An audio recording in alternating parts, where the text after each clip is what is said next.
The following is a special presentation of Tony Curry Radio.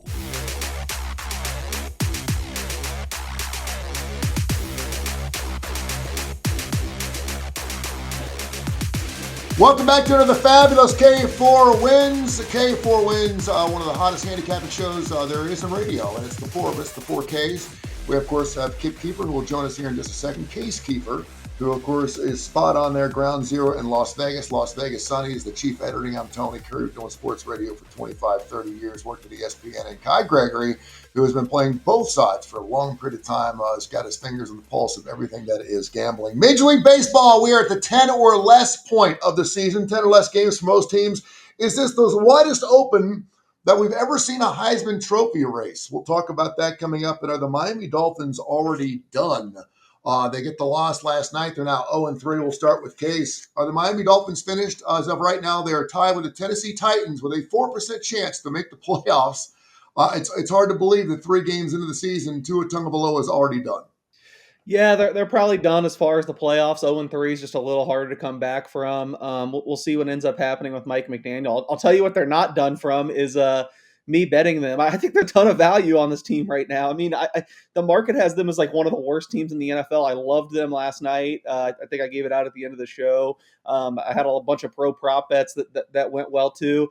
I know they're not good. They're, like I said, out of the playoff race. I bet them last week too, and obviously that didn't come through. But I don't really see them as with the dregs of the NFL. I know defensively they have major problems, but Achane is still quite a weapon. Tyreek Hill, Jalen Waddle is still a pretty good 1-2 wide receiver. So unless Mike McDaniel gets fired and they totally go off the rails and quit, which I know people are already saying they quit, which I've just totally bet against the last 2 weeks. I don't think you quit this early in the season. I just need a little bit more evidence to scare me away from not betting them permanently, because I don't think they're quite as bad as the market prices them right now. But 0-3 for your long-term prospects. I got to say it's probably done.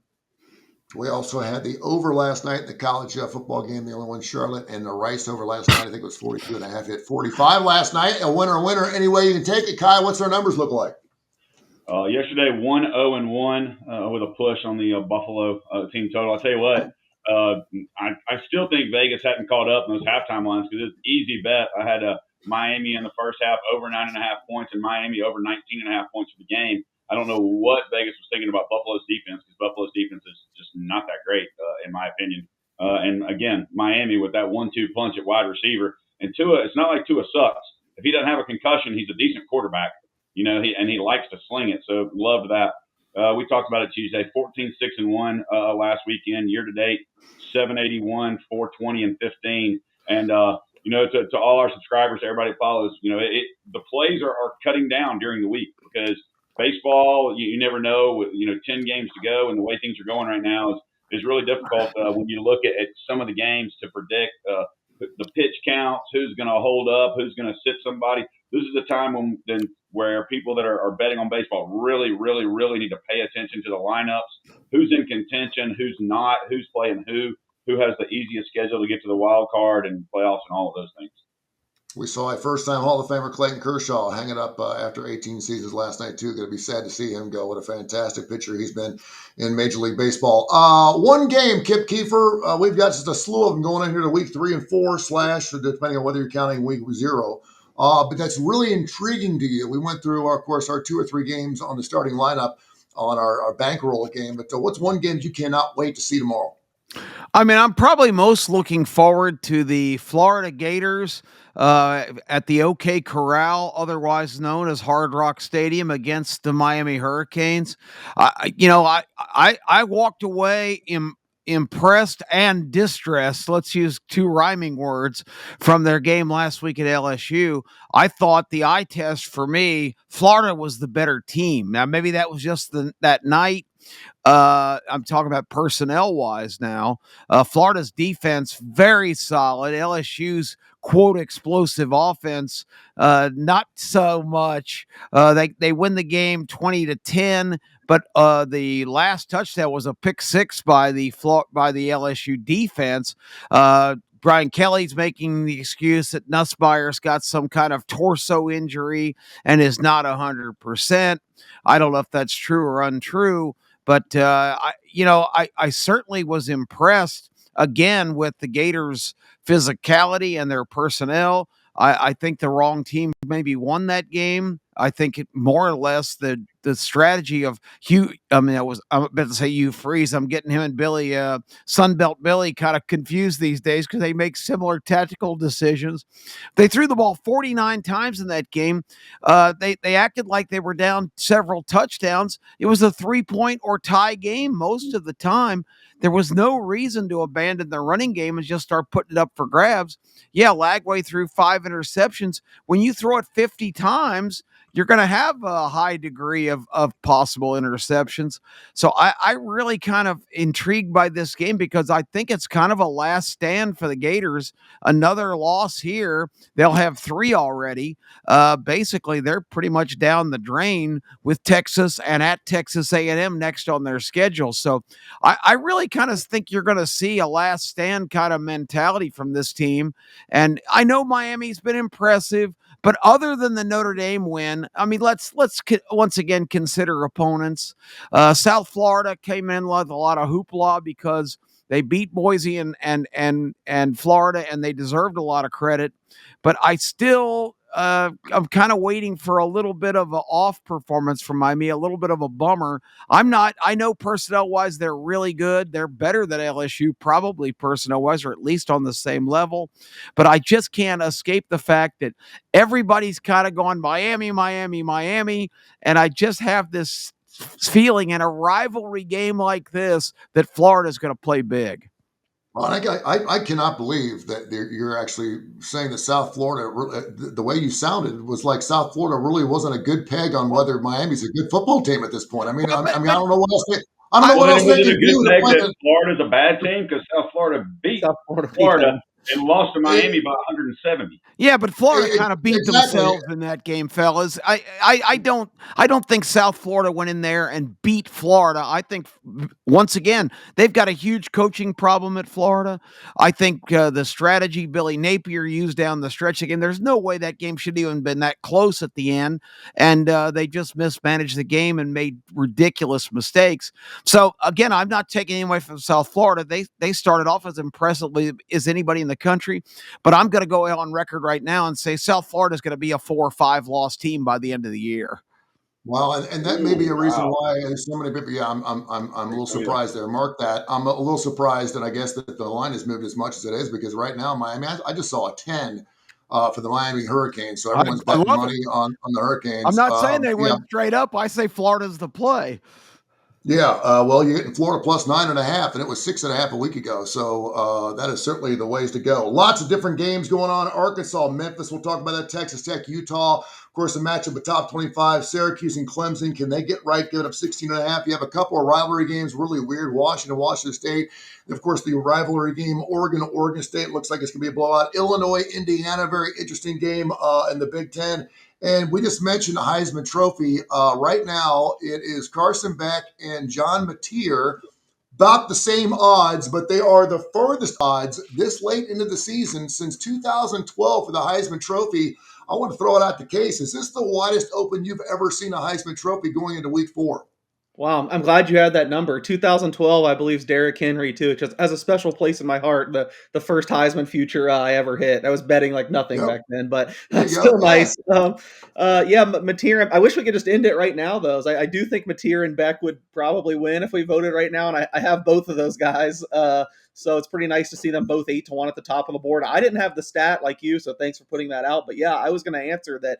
Yes, it does seem the most wide open it's been at this point in a while. I mean, usually you have at least 1 or 2 guys that separated themselves from the pack, but I'm just glancing down right now. Like it looks like we have 3, 6, 9, 12 guys at 25-1 or less, and then like There are two Ohio State quarterbacks on this list. I mean, that's how wide open it is. yeah, two Ohio State players. Yeah, Jeremiah Smith 16 and Sayan at 17. There's Julian Sand at 17 is the one of all these first 15 guys or 16 guys that are 30 to 1 or less at the odds I'm looking at. I would scratch off Julian Sand. I haven't been impressed by him, and I feel like if Ohio State is undefeated and is the best team, there's so much hype on Jeremiah Smith, and he's going to have such a big share of Julian Sand stats. I guess chop this, you come back and embarrass me, but Sayan would be the scratch off for me right now of these top 16. Actually, probably Jackson Arnold too. He's 22 to 1. I haven't seen enough from him passing wise, but I mean, literally just about anybody else you could convince me. Pretty crazy just how wide open it is right now. John Mateer, not taking anything away from him, he's looked fantastic this season. He's only got 5 touchdowns and 3 picks. I mean, he's not this guy. Certainly, depending on whether you're playing, the Sisters of the Poor and stuff, you usually see a guy with like 10 touchdowns and 3 picks by this time of the season. And all of a sudden, you got a guy leading the Heisman Trophy with only 5 touchdowns and 3 picks. He is completing about 67% of his passes.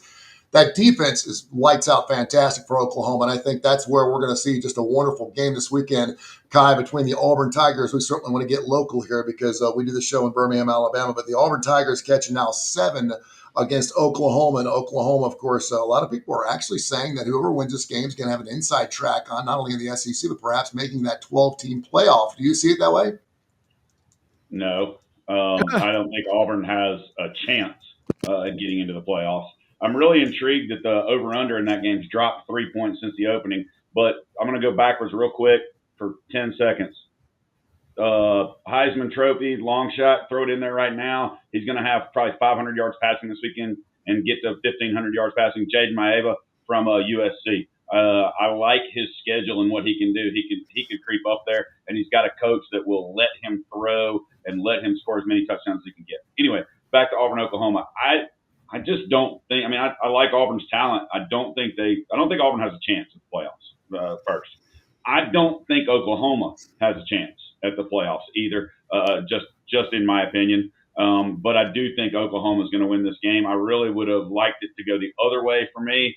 I don't know that Auburn's defense can slow down Oklahoma. I really don't, and I think Oklahoma's defense will be fired up to stop their ex-quarterback. Yeah, and I think this is where we're going to see, much like we did this past weekend with Gunnar Stockton, I think we're going to see these quarterbacks kind of come into their own. Is Jackson Arnold? I know, and people just love this whole revenge thing. He's going back to where he got cut and blah, blah, blah, blah. There is no bad blood there. He does not hate Brent Venables. He left on his own accord, so it was all good. And yeah, would it be nice and a good story for him to go back into Oklahoma and certainly get a victory? I think it'd be fantastic. Just something to keep in mind. Auburn has not defeated a top 15 team on the road in 11 years. Auburn has not defeated a top 15 team, in 11 years, and they've lost 8 straight top 25 teams on the road as well. So this is not a team that plays very well on the road, and really a great opportunity for Hugh Freeze. I know anytime you can start the season 3-0 at Auburn, you got yourself something special. He's riding high, Kip. But I mean, this is certainly from a local standpoint, Auburn Tiger fans are such wusses. They're such babies. That they're really quiet. At least Alabama fans put it all out there like, hey, listen, we suck. We got to do better. Fire our coach, get us out there. But the Auburn Tigers are just hiding in the woods right now in hopes that no one recognizes them and they can kind of slide in at 3-0 and somehow get a victory this weekend in Norman. I don't see it happening. Yeah, there's a lot of enthusiasm with Auburn fans if you get them one-on-one, but you don't hear a lot of public outcry that we finally arrived. They know it's really challenging. This game in Norman, next weekend in College Station against Texas A&M. I think they're in a really good position if they can split these 2 games, because then they have Georgia looming after a bye 2 weeks later. That's a pretty tough patch of games at Oklahoma, at Texas A&M, and home against Georgia. It's challenging. They've still got the new powerhouse in the SEC, Vanderbilt down the road, and of course the Iron Bowl later on. Plenty of challenges on that schedule for Auburn. But I gave them a big credit for winning the game at Baylor. I thought from an athletic standpoint, Baylor brought a lot to the table. I thought the Auburn game plan was simple and designed not to beat themselves, which they did time and time again last year. So props to the coaching staff for that.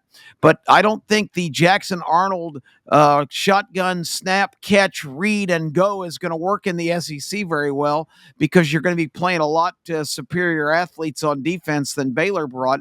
And let's just completely ignore the 2 home games. Come on. Those games meant nothing the last 2 weeks. They did play well against South Alabama, who I think is a pretty respectable team. I'm going to keep an eye on that team and who they play the rest of the year and look for opportunities. But the bottom line is, this is the challenge. The Auburn season starts Saturday, and we will see what that team is truly made of. K4Wins.com, K4Wins.com. We'll have all of our plays. We'll go around the horn and give us our best 2 or 3 or 4 plays coming up here in about 10 or 15 minutes. We'll do some NFL action coming up here in just a little bit as well. Get some interesting games. Cincinnati, Minnesota, Chargers at Phillies. We got KC giving up 6, maybe 6.5 at the Giants. Really, Detroit, Baltimore. We got some huge games we'll get into, and also Major League Baseball inside 10 games for the rest of the season. Some more college football we'll get into right now. Let's get into that national twist there, Case, in Texas Tech and Utah. Normally, when you throw a game out, they're like, but these are 2 decent teams that maybe have a shot at some postseason play, and their top 25 teams getting after it, rambling it up. Utah giving up 3.5. How do you see it? Yeah, I mean, I think that's I said it Tuesday, but it's the game of the day to me. Whoever wins is a clear favorite in the Big 12. Doesn't mean they're going to win. I still think there's some parity in that league. What we've seen now, Utah settle in about a 3-point favorite. I like Utah a little bit. I mentioned on Tuesday. The one thing that concerns me is I literally now Tuesday I'm going more straight off my own feelings, my own numbers and stuff, and I thought Utah should be a little higher favorite. Now that I've talked to people and heard the chatter, I've literally probably heard 15 people pick Utah and 1 person pick Texas Tech, and the 1 person that picked Texas Tech is the sharpest bettor in the world that I know. So it kind of scares me a little bit with that background. I think I don't know. People just like don't want to believe in Texas Tech. I get they've really feasted on some overmatched opponents, but I mean they spent almost $30 million in the transfer portal this offseason. They have a super talented roster. Now, if this was a year or 2 ago, I'd say, well, that hasn't really worked out. No team's really won at a high level by doing that. But that really changed last year. I mean, Ohio State was the Texas Tech of last year. They won the national championship. And Texas Tech spent more than Ohio State did last year. Exactly. I mean, I know they were paying a premium for some of these kids, but I mean, man for man, then maybe you can make a Texas Tech case. It's hard for me to get over going to Rice Eccles,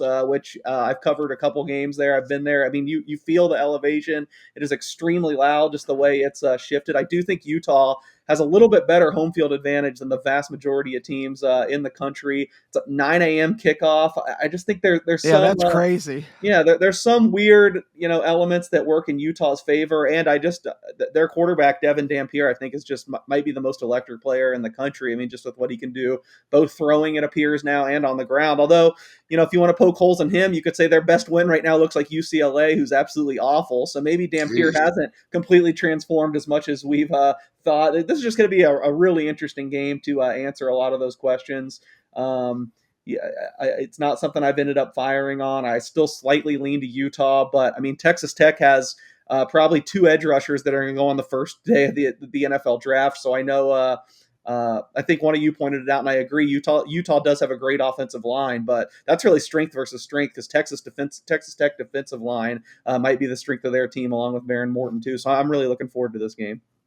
Yeah, and correct me if I'm wrong. I think the Red Raiders are the first team to actually do a blanket $25,000 per player type of thing for their offensive and defensive lines. When you came in, you just got $25,000 just to play. If you were starting on the offensive or defensive line, you got a $25,000 check right off the bat. So their numbers got up there pretty high. He is the master of the Big Ten because he loves the Big Ten. He dives into it so much. So I have to ask Kip Keefer about the Indiana Hoosiers and those Illinois Fighting Illini. Oh, a very boy. interesting game in the Big Ten. We always talk about Penn State, who, again, they're picking Villanova. I don't think Penn State's played anybody worth a shit in about 17 or 18 months. And then, of course, Ohio State, Michigan, they're out. But Illinois and Indiana, do these 2 teams have anything to say about who's going to win the Big Ten? I don't think so. Illinois still, what are they, ranked like 9th in a couple of polls or whatever, and their body of work, their big win was against Duke. I got to see it, but I am a Brett Bielema fan going into that game because I want Kirk Cignetti in Indiana to get pounded by somebody so he'll shut the hell up. This guy is such an idiot, spewing all of his anti-SEC stuff. Well, our fourth place team last year won the national championship. That's a really interesting way to look at things. But I'm sorry, Kurt, your schedule was an absolute joke, and you're off to even a worse schedule this year. One of their big wins was over mighty Kennesaw State. I forgot what tomato can they pounded last week. Maybe Illinois is a legitimate opponent. It's at Indianapolis, so that's going to be a tough assignment for Bielema. But two coaches that I'm not real high on.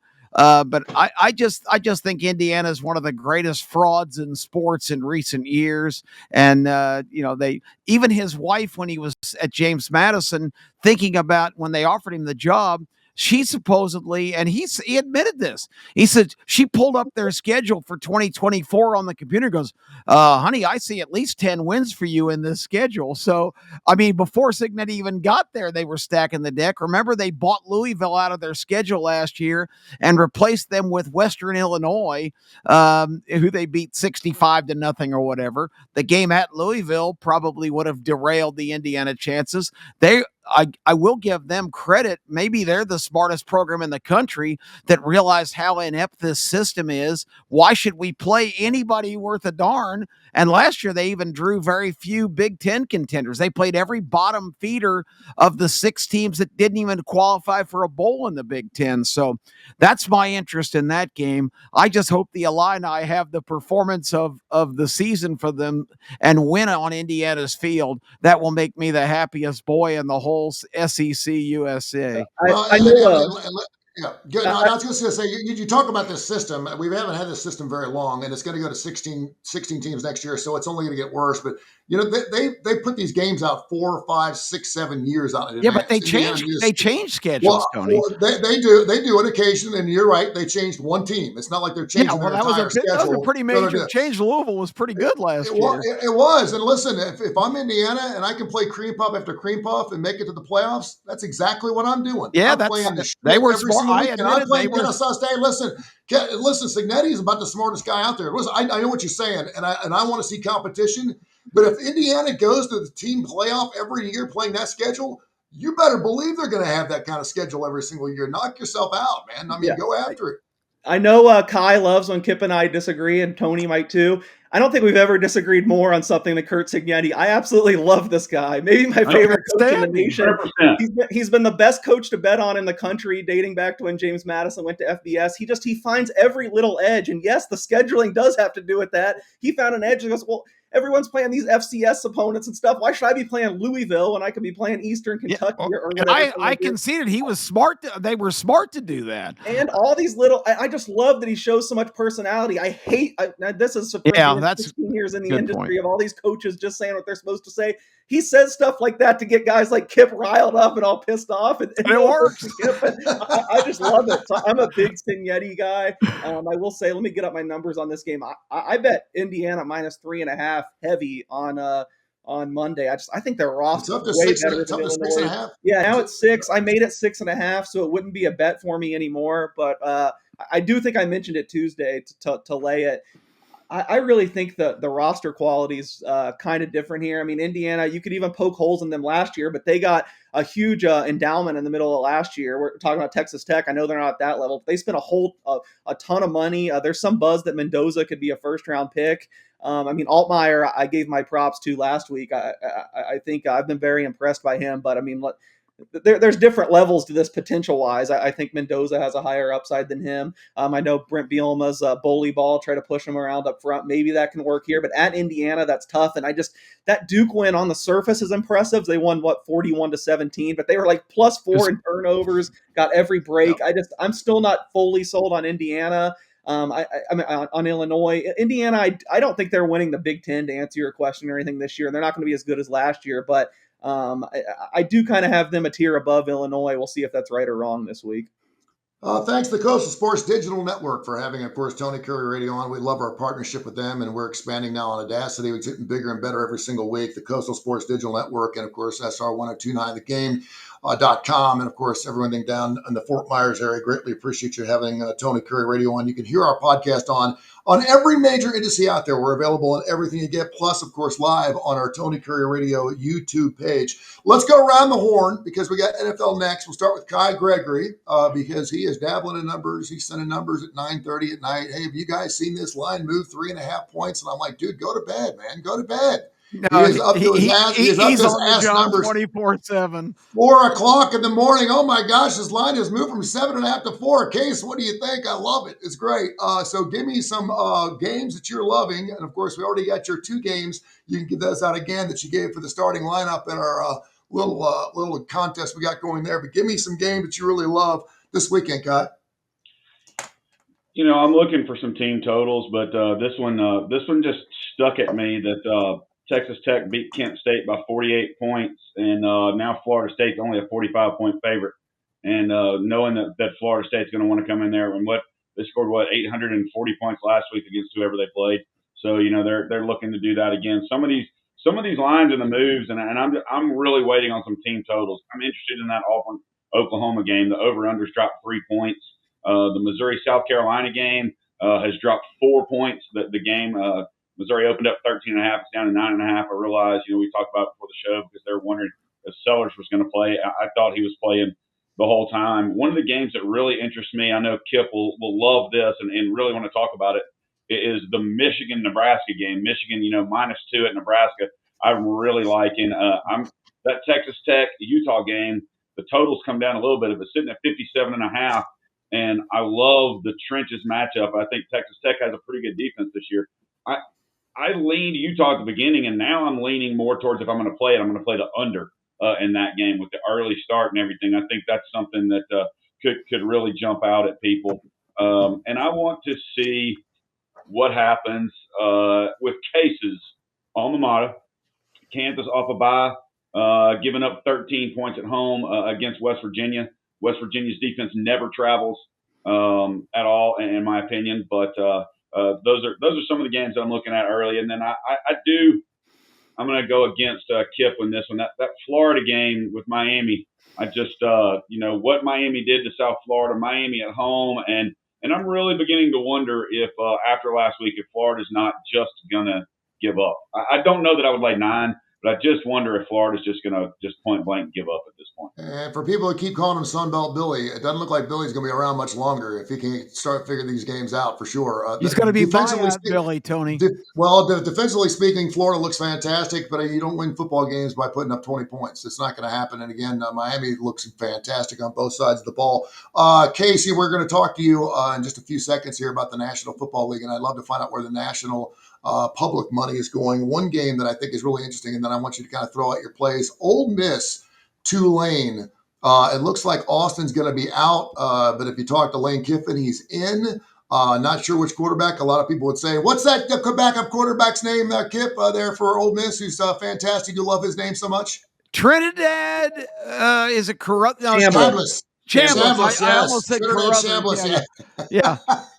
I'm calling him Trinidad Carruthers. So Trinidad Carruthers. There you go. So backup looks pretty good, but they're only giving up 13.5. I'm assuming the public money is all over an SEC squad like Lane Kiffin playing a little. Yeah, but did you see their defense last week? Good grief, they were awful. I know, but public money, is it all going on Ole Miss? Case? Yeah, you would assume. We talked a little bit about it Tuesday. This line really hasn't moved much at all. I bet Tulane plus 12.5 early in the week. Maybe it was a slightly bad bet because I do see a couple 13s out there now. I'm probably overreacting to one game, but to be honest, I would rather Austin Simmons start than Trinidad Chambliss. I was really impressed by Chambliss. Yeah, he's good. I know he came from Ferris State, the D3 powerhouse. I don't know. Austin Simmons, as high of an upside as he has, I feel like you can count on him making a couple huge mistakes per game. So I honestly would rather him be in, but it sounds like all the reports it's going to be Chambliss. This line stayed pretty steady. 12.5 point favorite Ole Miss. I agree with Kip. I don't like their defense much. I think there's been some red flags on this team. I don't think they've been quite as good as I expected coming into the year. I think this is a big spot for Tulane, and I love their coach, John Sumrall. I was kind of down on them coming into the year comparatively. Just everyone was picking them to make the playoff, and I didn't see it. I think now, if anything, they might be a little undervalued. The AAC does look tough. It looks like by far the best Group of Five conference this year. But Yeah, they now, do. yeah, now Tulane and South Florida are kind of co-favorites, and while I don't agree with Kip, I don't think they're. If South Florida goes 7-5, that would be a disaster. But I do think that Tulane should probably be the favorite, not South Florida. So I'm kind of high on Tulane. I don't necessarily think they win this game, but I think that they keep it within a touchdown. I like Tulane. What else do you like, Case? Since you got the horn, go. Yeah, trying to see what numbers to let. One big, so I guess big favorites might be the trend of the week with Kai throwing out Florida State. I didn't bet that one, but one I did bet last night is when it got to 24.5, and I think now it's already gone back up. You can still get a 25. I laid there's still some 24.5. So I laid it with Notre Dame against Purdue, and I've been high on Purdue. I think Barry Odom is a real good turnaround artist. I just feel like stock is a little too far down on Notre Dame. I mean, it took an epic series of events for them to lose last week. I'm extremely high on Miami, and I've kind of come around on Texas A&M too. So I think this is like the best 0-2 we've ever seen. I don't think this is a group that's going to be quitting or anything. I had it more around 28 where it opened. I do like that it does make a lot of sense to me that the total has come down, and so has the spread. The weird thing about this Auburn-Oklahoma game that I know you guys, we kind of talked about, but the correlation's just all off. The total keeps dropping, and the favorite goes up. It should be almost always the other way. I mean, if you're the better team, you want more trials. So it seems like the spread should be going down. I think I said earlier in the week I'd be interested in Auburn at 7. It's not something I've ended up betting now. I guess I'm getting greedy. I want to see if it gets to 7.5. I'm Mr. Oklahoma. I have futures on them to do everything. It greatly pained me when Kai said they have no chance to make the playoff. I think I have them 5-1 to make the playoff. They're plus 150 now. I think they might win the SEC. I think they've been that good, but still laying 7.5 in a game with like a 45 total. That's a lot. So if that gets to 7.5, I might be interested in Auburn. I mentioned the Indiana bet. I'm trying to scroll to see if I have anything else here. I mentioned too. What do you have on the USC Michigan State game? Because I am all over USC. It's my favorite play of the week with Arizona State. Yeah, unfortunately, they didn't let me bet much. But on Sunday, when it was actually Saturday night, I was at the fight waiting for Terrence Crawford to come out and talk, and I saw some sportsbook posted the biggest numbers. Someone posted USC minus 13.5, so I got a small nibble on that. They wouldn't let me bet much, so I laid 13.5. I made it 18.5. Where are we now? Is it like? Yeah, so it's about right to me now. But I do agree with what you're saying that. I wish I had a way bigger bet on 13.5. It's not even one of my bigger positions of the week, but I do agree with what you're saying that Lincoln Riley does seem like he'll step on some throats, and USC's offense, especially at home. I'm super high on the Trojans too. Have futures on them to do basically everything, but I worry about them when they go on the road, not so much at home. So I agree that they should be able to take care of Michigan State pretty easily. Before we get to Kip, I'm going to go ahead and I'm going to run that Oklahoma game. John, much certainly like it at 6.5 better than like 7. I think John Mateer is a real deal with 5 touchdowns and 3 picks. This is a perfect game for him to find out exactly where he is. It is in development. Obviously taking on a pretty decent Auburn squad who's undefeated as of right now. They've only given up 16 points all season long. Their defense, Oklahoma's defense, is lights out. I don't think Auburn or Arnold's has seen a secondary like Oklahoma's going to be throwing at him throughout the season. So we're going to find out what happened. We mentioned Auburn has not beaten a top 15 team in the last 11 years and lost 8 straight road games on the road. Venables, by the way, 5-5 versus ranked teams since he's been in Oklahoma. So he plays about even keel, but I like Oklahoma. If you get at 6.5, take it. Miami, Florida, I think is a really interesting game. And I'm going to under 51.5 in this game. Miami can certainly put up the points. Florida has not done squat.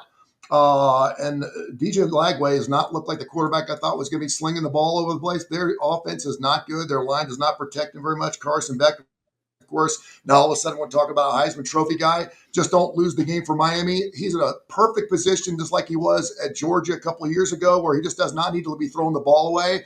And I think he's that kind of guy. I think he's a perfect fit for Miami. But I'm looking like 21-17, 28-17 kind of game like that between these two teams. So I think it goes under the 51.5. And a team that we have not mentioned all week, and I think the wrong team is favored here, and it looks like it's going to go over its win total. But NC State, man, the Wolfpack catching 2.5.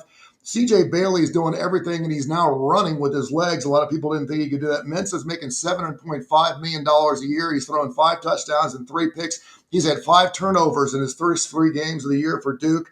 Duke is not the Duke we thought they were going to be. They're giving up 2.5 to NC State. I take NC State in the money line, certainly if I can get them +3. So I'm going to take NC State, Oklahoma -6.5, and Miami, Florida under 51.5. Kiefer, who do you like? A lot of this is who I don't like, as I've kind of developed that personality on this show. But I'm intrigued by the South Carolina at Missouri game. I don't think Missouri's a legitimate contender. I heard somebody on the SEC network going, and watch out for Missouri. They're surging right now. They're playing great football. Well, they're playing 6 straight home games. This is number 4 in the sequence. Unbelievable. I don't remember any team having 6 straight home games to start the year. They don't go on the road till October 18th. They play, they're homestanding for 2 months in Columbia. They got South Carolina coming in. South Carolina was all hyped up. I know you were high on them, Tony. I think this is kind of the same thing that I described with Florida before. I think the most motivated team is for sure going to be the Gamecocks. The old line from a Richard Pryor concert I went to, talking about Leon Spinks and Muhammad Ali's rematch. Ali kept grabbing him and saying, "Now I'm going to turn you loose, but every time you start some shit, I'm going to grab your ass because I got to have it this evening." I think South Carolina's got to have it this evening on Saturday, or they're pretty much null and void for the rest of the year. Sellers is going to play. You guys said the line, I will admit the line at 13 really attracted my attention right off the bat. I'm not very excited about under 10, but I just think South Carolina finds a way to kind of circle the wagons and stay competitive in this game. They may end up walking out of Columbia, and of course they're from Columbia as well, one of the anomalies of the SEC. But I mean, I can see this game going right down to the wire and being a field goal game either way. I just don't think the talent disparity is there. I think South Carolina's roster probably, and we know we've talked about it, we've chronicled in the preseason, the defensive losses for South Carolina have been significant. But in that Vandy game, it was 14-7. They were trailing in the second quarter when Sellers went out.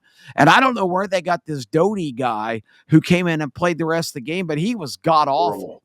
Terrible. Horrible. And I don't, and that's on Shane Beamer, just like it was on Sunbelt Billy last year when Lagway got hurt and they had the transfer quarterback from Yale who was just not ready for any time, let alone prime. So I just have a sneaking suspicion that South Carolina under Shane Beamer is going to be competitive in this game. So I'll take the points there.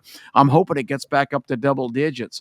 I mentioned Florida up at 9.5 is a lot more desirable than the 7.5 that I've been operating off. I just think it's another last stand team where they've got a lot more incentive in this game and are going to play for literally their relevant lives. And it's a rivalry game. And if you're going to give me almost any big rivalry game, a 9.5 or 10 points, I'm going to take it. I know Florida's got problems, but I don't think their offense is as bad as they came off last week. I thought the strategy was bad. Lagway threw 5 interceptions, but he wasn't the one calling the plays. They got completely away from Jaden Ball, who I think may be one of the best running backs, if not the best running back in the SEC. The guy doesn't get an. Would go ahead. I'm sorry to interrupt, but I just want to know because rivalry games. So would you take the 19 in the Washington State game? And No. Would you take the 34 with Oregon State against Oregon? I certainly wouldn't take the Oregon State bet because the talent disparity is not even comparable. I don't think the Miami and Florida talent is that vast a gulf. So that's my answer to that. I mean, in certain situations, even in rivalry games, the line has to be big if one team is just completely, overwhelmingly more talented than the other, in my estimation. So that would be my answer to the question. Washington State, what was the number on that game? 19. 19.5. Yeah, that's enough. That would tempt me because I don't think, once again, Washington State losing their identity and their coordinator and their quarterback, they probably won't keep it that close. But I don't know how much impressed I am with the Huskies. I think Fish is a really good coach and probably will make progress this year. So I probably wouldn't bite on that game, but I would be inclined to look at a line like that. I only had one other one, and I'm going to throw it out on the starting lineup on Saturday here. But I just look at this game in Memphis between Arkansas and Memphis. I just think it's going to be a point of palooza. I think they're going to score a touchdown just about every possession, at least in the early parts of the game. The number is 62, which is ridiculously high. But I can easily see a 38-31 kind of game here because Memphis may be being undersold a little. Arkansas just played a game like that against Ole Miss last week. That game went into the 70s. This offense for Memphis is certainly not as prolific as as Ole Miss's. But this is a bigger rivalry game than people realize. Having lived in Memphis, Case was born. He might not like me disclosing this, but Case was born in West Memphis, Arkansas, which is a suburb of Memphis. So people in Memphis think this is a rivalry. I don't think it's the other way around with Arkansas people. So I think you're going to see Memphis really jazzed up for this game, and I think they're going to light the scoreboard up. So I like the over the 62 in that game. I love like it it too. Arkansas giving up. Yeah, I do too. Arkansas giving up 7.5 to Memphis in that particular game. That may be a little bit of a smelly fish as well. Ashton Genty just came out and said, if you drafted a guy like me, give me the damn football. He's rushed 30 times in 2 games for 81 yards and 1 touchdown. We have a guy who is about as close as Ashton as anybody is because he's their locker room guy for the Las Vegas Raiders. Any issues inside the Las Vegas locker room, or is this Ashton just a little frustrated early in the season in his career? It's only 2 games in. Neither. I mean, this is the type of thing, and I'm not an Ashton Genty guy. I thought it was a bad draft pick. I said at the time, I don't ever think you should take a running back that high, especially not if you're a team like the Raiders that has so much work you need to be everything else. Trust me, I'd be ready to throw Ashton. And I've written a lot about how much I dislike the pick, so I would be ready to throw him under the bus if I thought it was he did something wrong. But he's also like the sweetest kid ever. He did not mean anything by this. This is what you got to just be careful when you see the line. I mean, I think he was asked something like, are you ready to take get more carries going forward or something like that. And just very soft spoken. He said, well, yeah, if you draft a guy like me, you're going to want to give me a lot of carries. He wasn't demanding the ball. He wasn't saying, Keyshawn Johnson, give me the damn ball. He was just answering it earnestly. But as soon as you saw the words came out, you knew it was going to be a story. It's not the way he meant it. I mean, he finished the quote saying, I've got to be better too. Definitely, I'd say no problems in the locker room. I mean, we'll see if they can bounce back. It was a really bad performance on Monday night. They're getting a break this week with Jaden Daniels probably not playing for the Commanders. Yeah, I mean, he wants the ball more for sure, but he was not complaining. He didn't mean it in that regard. I was kind of worried about how high he was being taken in fantasy drafts, and I wasn't super high on him again, but I think he's going to have a big game or two here, and maybe this is a good spot. Washington's rush defense last year was second to last in the league. It was like their one big sore spot. I think they gave up like 5 yards per carry. Now some of that was by design because a lot of modern NFL defenses, they're moving way more to bend, don't break. They just don't want to give up the explosives. But this seems like a pretty good spot for me. Maybe if you want to back Ashton Genty. I ultimately didn't do it prop-wise over under rushing yards just because, again, I'm not quite as high on him. I mean, he really tore up a bad Mountain West last year. I know he had a historic season, but anytime he stepped up in class, like Penn State and whoever else, I mean, they kind of swallowed him up. So I didn't want to go yards, but I did.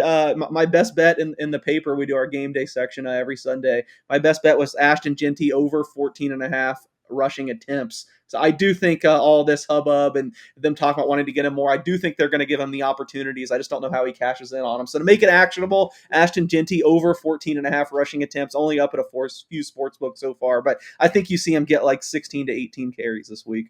I love when a guy comes in and has never made a bet in his life, and he's just looking at it. He's like, isn't Kansas City at the Chef's pretty good? And you're like, yeah. Then why are they playing one of the worst teams in the National Football League? And Brian Daboll can't coach his jock, and they're only getting 6.5. Why are the Giants only catching 6.5 on the road to Kansas City? Now, you can look at their trends and how Kansas City's done against the spread over the last couple of years and maybe come up with an answer for that. But, Case, tell me why that line's at 6.5. Why does it look so easy to pick?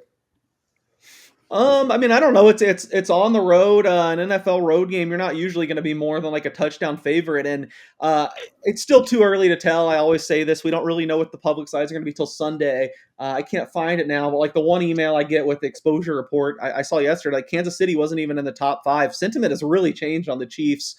People are down on them, so at least early in the week, I don't think they've taken a crazy amount of action. I also think, and I'm not saying the Giants are great or anything, but I think they're probably. I don't think they're like one of the 5. They're one of the 10 worst teams certainly, but I don't think they're on the level of like the Panthers, the Saints. Who are the other the Browns, even the Jets? I would have them above all those teams. I mean, you saw last week. I know it was against a bad defense, but they put up 40 points. They might have the best defensive line in the NFL. As weird as that is to say, if Abdul Carter proves to be as good as we think he is, and he certainly looked the part in Week 1. I mean, already next to Thibodeau and Dexter Lawrence, who I think is the best defensive tackle in the NFL. Like, all these NFL guys always, well, they're getting paid too. I think that's a good thing to apply to the Giants. I mean, they got some professionals, and yeah, they're bad. They're not going to make the playoffs or anything, but they're not a complete pushover. So, all that being said, I did bet a little bit on this game yesterday when there's actually money coming in on the Giants. I've kind of come to the conclusion that maybe we're being a little bit too harsh on the Chiefs. I mean, they played maybe 2 of the best teams in the NFL and lost to start 0-2. And I was super down on them too. My first NFL column of this year was bet against the Chiefs to win the AFC West. This team's kind of a fraud. But when it touched 5.5 yesterday, I made a small play on Kansas City minus 5.5. It'll be interesting to see where it closes. It'll be interesting to see where the public comes in. I agree with you, Tony. Based on the past, you think it would be the Chiefs, but they really haven't been getting that type of support this year. And I think a lot of people are alarmed by the 0-2, and just, I mean, they just have no weapons right now with Worthy and Rashee Rice out. I know Worthy's actually practicing this week. I'd be kind of surprised if he played. That'd be one way where I'd see the Chiefs taking some action in this closing, maybe 7 or a touch higher if they do get Xavier Worthy back. Guy, another number that attracts a lot of people are picks and the 1-pointers because you really don't have to give up much. You can just win the football game and you win your bet. There's a couple of them that I think are really interesting. I want you to talk about those first and giving your NFL plays. Houston at Jacksonville, a sneaky good game. Jacksonville giving up 1.5, and Dallas giving up 1.5 at the Bears. Give me those 2 games right there. What do you see? Why the line's so small? And give me some of your plays. Yeah, some of you for sure. Well, I got Dallas the line this morning plus a point now. So I like the over in that game, just depending weather. Dallas does not typically play as well on the road, but I don't think the Bears defense is great. So I kind of like the over in that. There's not a lot to it. I really want to see what happens. The Houston Jacksonville game. I'm a D'Amico Ryans fan, so it's hard for me to bet those games because I go in with my heart and I'm always on Houston. And so that's a game a better ask to somebody else because I like the way D'Amico Ryans coaches and the way that his defense plays. And then, I'm really interested to see what happens in that Atlanta-Carolina game with, it coming out this week from his coach that Bijan Robinson is by far the best player in the NFL. So how Carolina's defense is going to react to that to shut him down. Yeah, no doubt. Kip, you've looked around the National Football League. Saturday's first. We've gone through that. What do you like on Sunday?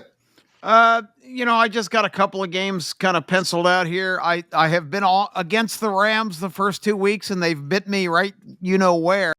They managed to win in Nashville last week. The game was competitive until I don't know. I think Case has already declared Tennessee's coach the worst hire in a number of years in the NFL.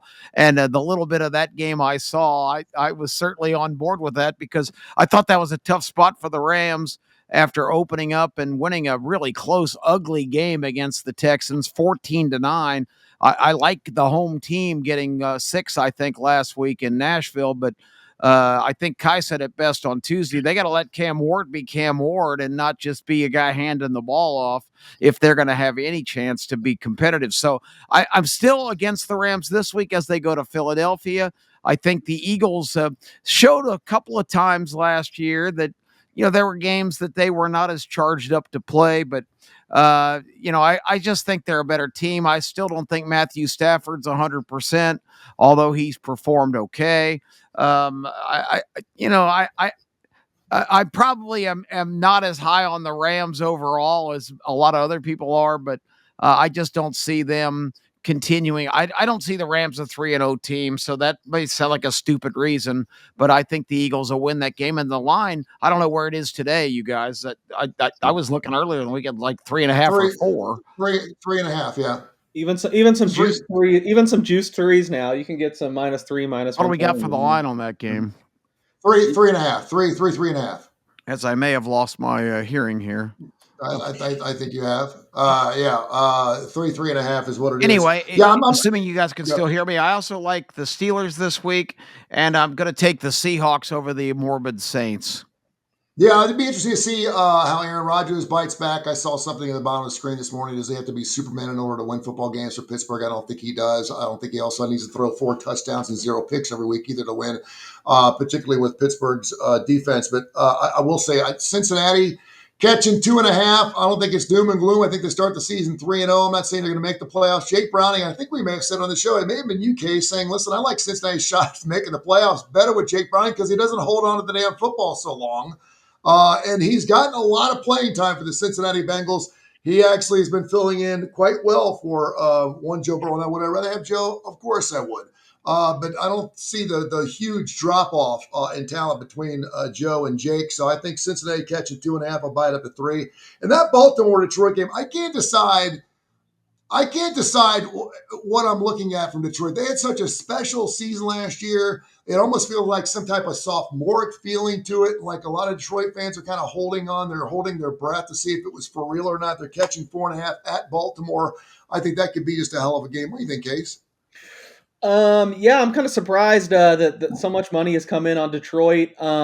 It could be a good game. I'm really high on both these teams. I mean, we saw this open like 6, 6.5, now 4.5. I have to bet Baltimore at 4.5. I know I probably sound a lot like Kai, but I just think there's a gap between, and I know they haven't got it done in the playoffs. They haven't won the Super Bowl, but Baltimore is just by far, by the numbers, the best team in the NFL. There's a gap between them and everyone else. I mean, I would lay 4.5 with them at home against anyone. So maybe it comes back to bite me because I like Detroit too. But as of right now, I'm definitely laying it on Monday Night Football.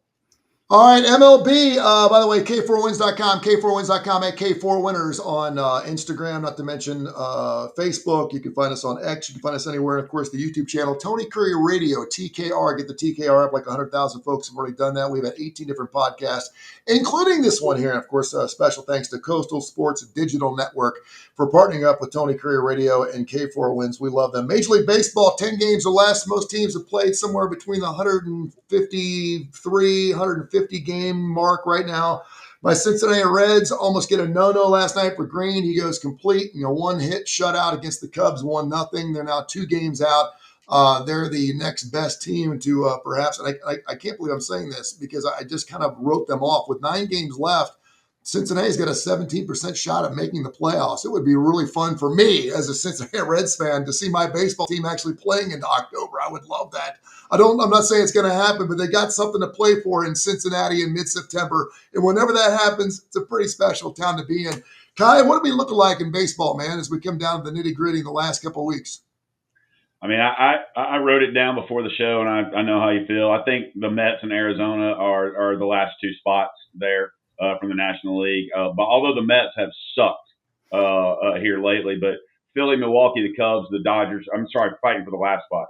Philly, the Milwaukee, the Cubs, the Dodgers, and San Diego, especially with the schedules these guys have left, I think are there. And it's New York, the Mets, and Arizona, unless Cincinnati just does something, super special. The Mets are at the Cubs next week, and then looking at the American League, also I think you've got Toronto, Detroit, Seattle, and New York are the 4 that are in, and then you've got Houston, Boston, Cleveland, Seattle. Also up there, just trying to get that last spot. Cleveland's 10 games over 500 at 81 and 71. That's and their unbelievable. Run differential is -23. They're not any good. I can't believe they're 10 games over 500. They won 7 games in a row. They're right there in the playoff hunt. I mean, just point It's blank, insane. they're there. And they're at Minnesota right now, and they wrap up with Detroit next week. So that's difficult for them, and for Boston, they're at Tampa Bay, and then they end at Toronto. So everything favors, right now, some teams like New York getting that 4th spot. and hosting. And then I hate it, Tony, just looking at the matchups coming up. It's very difficult to think that Cincinnati makes it. I'm not saying they don't have a chance. Yeah, it is. 17% No, and, is better than the Braves, who are going to get eliminated this weekend officially. I Devin, eliminated you them go in back May. and they lost 1-0 3 days in a row, and you look at those little runs during a baseball season. You go, this is going to come back and bite them in the ass. And they've had that little. It's like it's 162 games. It's a huge thing, and you wouldn't think that you could point your point of one game or 2 games, but they lost 1-0 3 nights in a row. And I said one of those games is going to bite them in the ass. They'll come one game short of making the playoffs, and that appears to be happening again. I do think though with their coach, obviously their manager, who I just absolutely love. I think they're going to be a playoff contender in the future, and I think that's why they brought him in this year, maybe just to be a little earlier. But they are doing better than a lot of people thought they would, so we'll see what happens. Let me ask you this real quick. If you only have a couple minutes left, and we can go around the horn on this thing. Baseball is so damn hard right now because the lines are so flipping tight. And normally where you'd see a team, we don't like to go 160, 170, 180 favorites for obvious reasons. But where you used to see a Skeens at maybe 130, now all of a sudden it's 150 because you don't know what the other team's throwing out. People have thrown the towel in. And that's sometimes when baseball teams play their best. That's probably why Cleveland's won 7 games in a row, because they counted themselves out and they're just playing relaxed. When you go into the playoffs and you're talking about 5-game series, 7-game series, how do you scrutinize those numbers, Kai, when you talk about Major League Baseball, particularly over-unders? Because I know you're an over-under guy. I love playing overs in Major League Baseball, but you're not going to see any 9.5s in the playoffs. In the playoffs, I love playing unders. I've done it for years. I love and looking at some of these things. Just right now, I mean, I've already taken, and I think Casey's going to disagree with me on this, but I've already taken Milwaukee in just about every single playoff scenario I could take to win it all, because I love their pitching. I like the youth on that team.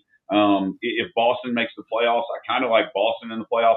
If Roman Anthony is definitely back, because of the youth. And they don't know, they're not supposed to win. They don't know what we all know, that the Dodgers are the greatest thing since sliced bread, and the Yankees are the greatest thing since sliced bread, and they're supposed to win all these games. Milwaukee, Boston, Toronto, they don't know it. I like Toronto a little bit better than Boston, even though I'm a Red Sox fan in those. But I like pitching matchups, especially when I look at the first 3 games. If you have a 5 or 7 game series, I like looking at the pitching matchups and then seeing, what Major League Baseball manager is willing to put someone in the bullpen or bring some back off of a day or 2 days rest in order to play in long situations. So looking at stuff like that, just really love looking at that, and absolutely love the playoffs way more than the regular season as far as betting day-to-day Major League Baseball, because you never know who's going to have to take a day off from DHing in Major League Baseball, which is so rough to get up there and bat 3 times. It's really, really taxing on the body.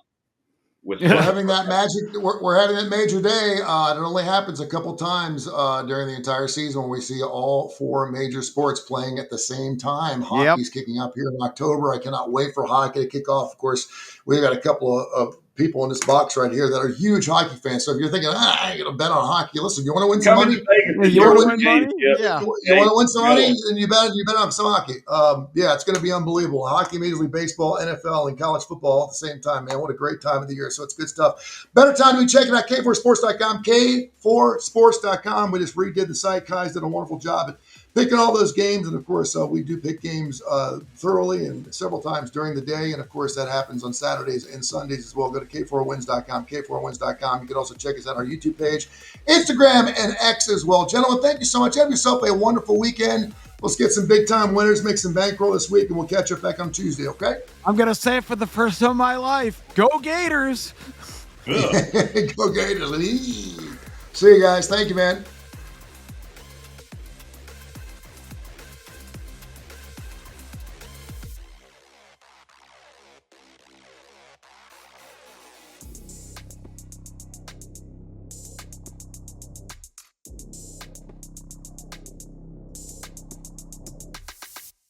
This has been a special presentation of Tony Curry Radio.